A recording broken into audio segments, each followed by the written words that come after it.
ఎన్నికల్లో గెలుపోటములు సహజమే అని రాజకీయ పార్టీలు చెప్తుంటాయి.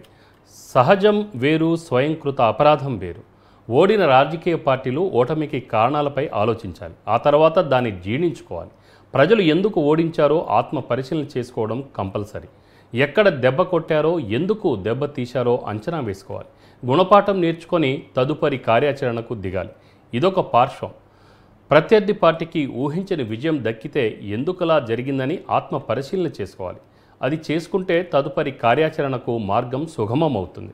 అలా కాకుండా విజయ గర్వంతో విర్రవీగితే అధపాతాళానికి జారిపోక తప్పదు.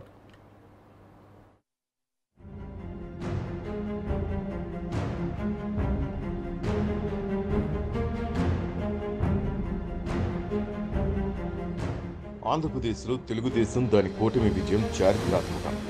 రాజకీయ విశ్లేషకులు, ఇంటెలిజెన్స్ కూడా అంతుపట్టకుండా 164 స్థానాలు గెలవడం అనేది భారతదేశాన్ని ఒక కుదుపు కుదిపింది. వైనాట్ 175 అన్న అధికార పార్టీ నినాదాన్ని టీడీపీ హైజాక్ చేసి రివర్స్ విజయం పొందింది.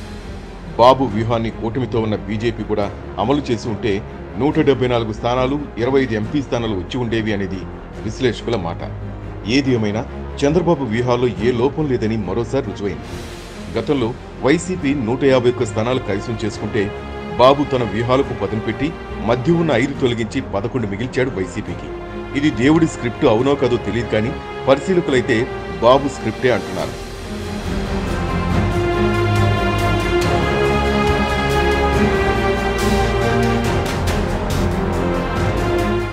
ఒక్కోసారి ఎత్తుగళ్లు సైతం బెడ్సి కొడతాయి.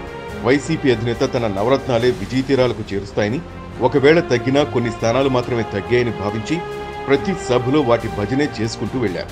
అయితే ఇక్కడొక విషయాన్ని టీడీపీ, ఇతర పార్టీలు, మేధావులు గమనించాలి. వైసీపీ అధినేతను కూడా తక్కువ అంచనా వేయకూడదు.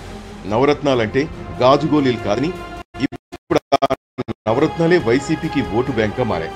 ఆ ఓటు బ్యాంకు సుమారు 40% ఉంది. కాకపోతే ఆ 40% జగన్ గెలవడానికి ఉపయోగపడలేదు. ఎందుకంటే ప్రభుత్వ వ్యతిరేక ఓటు చీలకపోవడమే. అందుకే ఆయన పార్టీ పరివారం పదే పదే పవన్ కళ్యాణ్ తిట్టే కార్యక్రమాన్ని తలకెత్తుకున్నారు. అయితే టీడీపీకి కూడా 40% వరకు ఓటు బ్యాంక్ ఉంది. ఎక్కడ తిరకాసు వచ్చింది అంటే మధ్యతరగతి, ఎగువ మధ్యతరగతి వారి ఓట్లే ఇక్కడ కీలకమయ్యాయి. అందరూ గంపగా టీడీపీకి ఓటు వేశారు.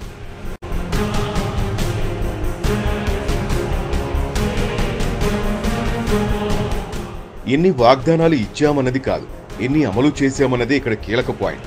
ప్రజలు సైతం రాజకీయాల్లో ప్రతి నాయకుడి భాషతో పాటు ఆహార్యాన్ని కూడా గమనిస్తుంటారు.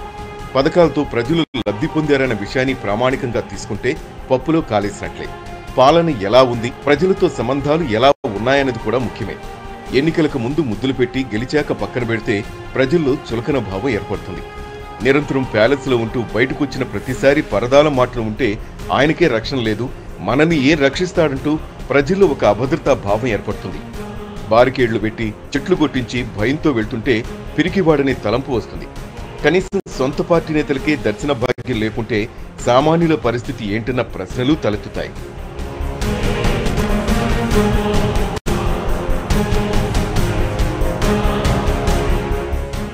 ఇక ప్రజాప్రతినిధులు, ఉద్యోగులను జీరోలుగా చేసి వాలంటీర్లు అనే ఒక కొత్త వ్యవస్థను ప్రవేశపెట్టడంతో ప్రజాప్రతినిధులకు విలువ లేకుండా పోయింది.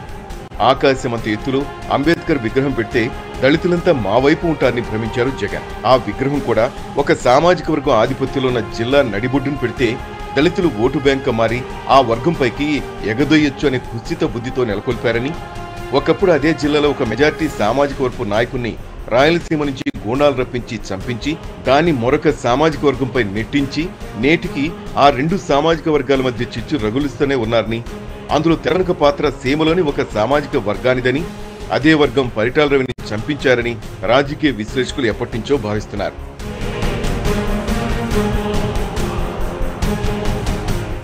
మరోవైపు హైదరాబాద్లో అంబేద్కర్ విగ్రహం నెలకొల్పిన బీఆర్ఎస్ ను ఉదాహరణగా చూస్తున్నారు.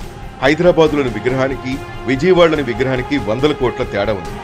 ఎన్నికల్లో ఓటమి తర్వాత వైసీపీ పరివారం ఈవీఎంల ట్యాంపరింగ్ అంటూ కొత్త పల్లవెత్తుకున్నారు.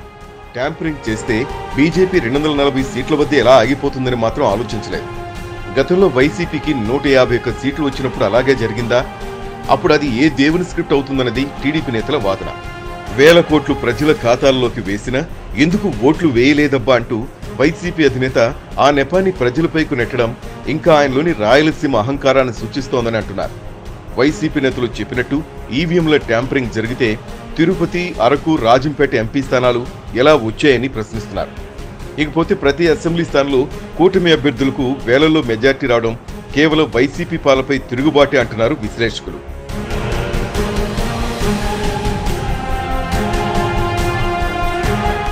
గత ఎన్నికల మేనిఫెస్టోలో మద్యాన్ని రద్దు చేస్తామని, కరెంట్ ఛార్జీలు తగ్గిస్తామంటూ మాయమాటలు చెప్పి అధికారంలోకి వచ్చాక కరెంట్ ఛార్జీలతో షాక్ కొట్టించారని, కొత్త బ్రాండ్ల మద్యంతో ప్రజల ప్రాణాలు తీసేన ఆరోపణలను వైసీపీ ప్రభుత్వం మూటగట్టుకుంది. ఇక 3 రాజధానుల అంశం సైతం వైసీపీని ఇరకాటంలో పెట్టింది. ఎన్నికలకు ముందు అమరావతి రాజధాని, ఇక్కడే ఇల్లు కట్టుకున్నా అని చెప్పిన జగన్ గెలిచాక అమరావతిని భ్రమరావతిని చేసి 3 రాజధానులంటూ రాష్ట్రాన్ని దివాళా అంచు నిలబెట్టడం మరో పెద్ద తప్పు.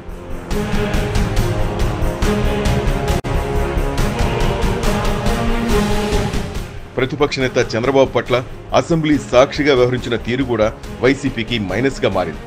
బాబు ఫ్యామిలీని బండ బూతులు తిడుతూ వారి వ్యక్తిత్వ అహన్నానికి పూనుకుంటుంటే చిద్విలాసంగా నవ్వుకోవడానికి చూసిన ప్రజానికం వీరు మనుషులా అనుకున్నారు.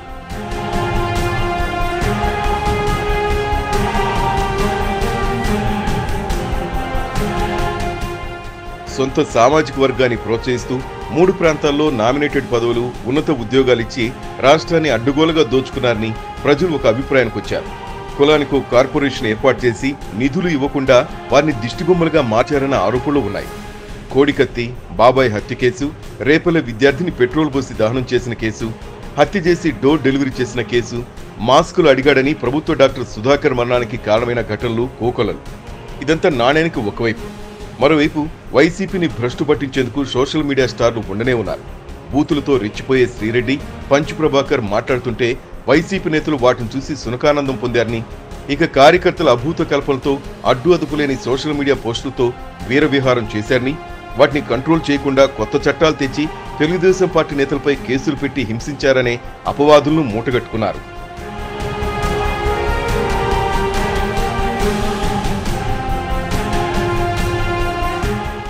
అంతేకాకుండా జగన్ ప్రభుత్వం వారి రంగుల పిచ్చితో వేల కోట్లు దుబాయ్ వేయించుకున్న విషయాన్ని ఓటర్లు వస్తాడనుకున్న ప్రతి వ్యక్తి ఆర్థిక మూలాల మీద దెబ్బ కొట్టారని, ఉద్యోగుల మధ్య చీలికలు తెచ్చే విధంగా వ్యవహరించి వారు ఉసురు తీశారని, అందుకే ఓట్ల రూపంలో ప్రజలు కసిగా చూపించారని విశ్లేషకులు అంటారు.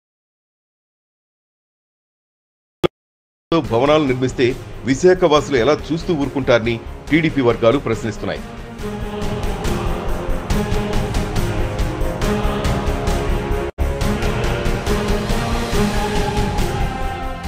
హిందూ దేవతా విగ్రహాల తలలు, చేతులు ఖండించడం, దేవాలయ రథాలను తగులుబెట్టడం, నిత్యం వేలాది సంఖ్యలో భక్తులు వెళ్లే తిరుమలలో సైతం దందా మొదలుపెట్టారు. దర్శనం టికెట్లను సామాన్యుడు అందుకోలేని విధంగా వేలకు వేలు పెంచేశారు. ఇవన్నీ ప్రజలు గమనించారని, తగిన సమయంలో తగు రీతిలో బుద్ధి చెప్పారని విశ్లేషకులు అంటున్నారు.